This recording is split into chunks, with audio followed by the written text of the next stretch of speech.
So welcome to the Psalms Compressed. Today we are going to look into Psalm number 40. Verse 1 to 3 says, I waited patiently for the Lord. He inclined to me and heard my cry. He drew me up from the pit of destruction, out of the miry bog, and he set my feet upon the rock, making my steps secure. He put a new song in my mouth, a song of praise to our God. Many will see and fear and put their trust in the Lord. So David, he begins this psalm with a very powerful admission. I waited patiently for the Lord. Waiting is perhaps, as far as when it comes to me, I don't know about you, but is one of the hardest disciplines in life of faith.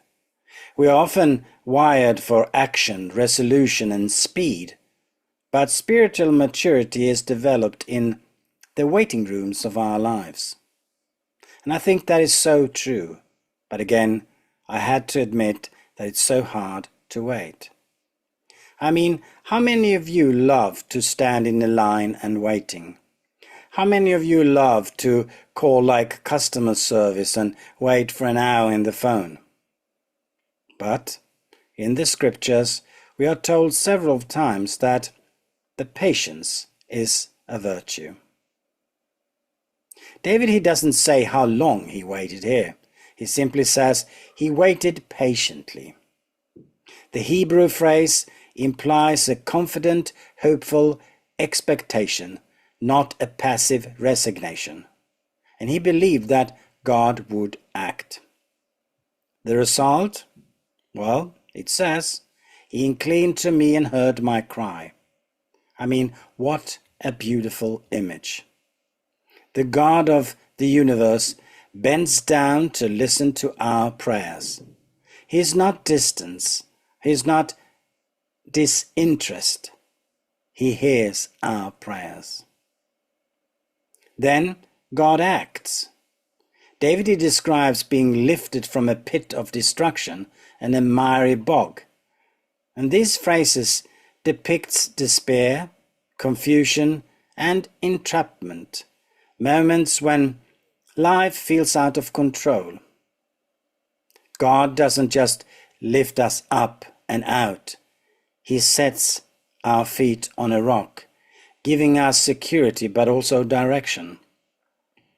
He moves us from instability to a solid ground. So perhaps you are in a season of waiting right now. So what does waiting patiently look for you in your situation? And how has God responded to you in the past when you cried out to him? When God delivers us, he doesn't just restore our situation, he transforms our hearts. And David says, he put a new song in my mouth. This new song isn't just about melody, it's about testimony. Praise becomes a witness. When we proclaim what God has done, many will see and fear and put trust in the Lord, it says. Then our personal redemption stories become invitations for others to believe.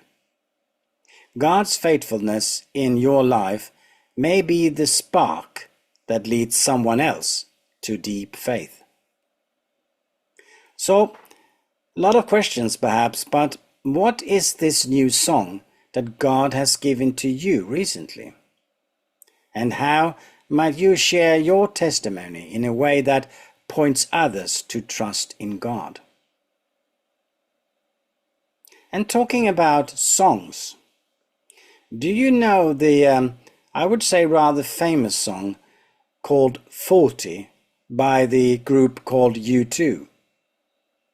Some time ago, I don't remember when, I was speaking about lament at our church, and I was a bit talking about Psalm 40, and then I mentioned that the group U2 made a song named 40 that is inspired by this Psalm 40, and in a way echoing the words. So listen here to some of the words, and of course I will not sing, I will just read. Otherwise we probably would leave this video immediately, but it says here, I waited patiently for the Lord. He inclined and heard my cry. He lifted me out of the pits, out of the miry clay. I will sing a new song. How long to sing this song? He set my feet upon a rock and made my footsteps firm. Many will see and hear, and I will sing a new song. How long will I sing this song?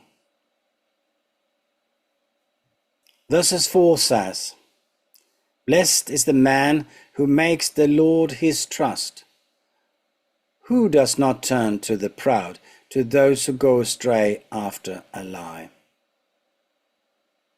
In the middle of deliverance, David reflects on trust. He contrasts trusting God with chasing worldly solutions, turning to the proud or to lies. In times of desperation, it is tempting to seek quick fixes, but real blessing is found in continual trust in God. David also acknowledges the overwhelming abundance of God's work. You have multiplied, O Lord, my God, your wondrous deeds and your thoughts towards us. God not only acts powerfully, but he also thinks about us.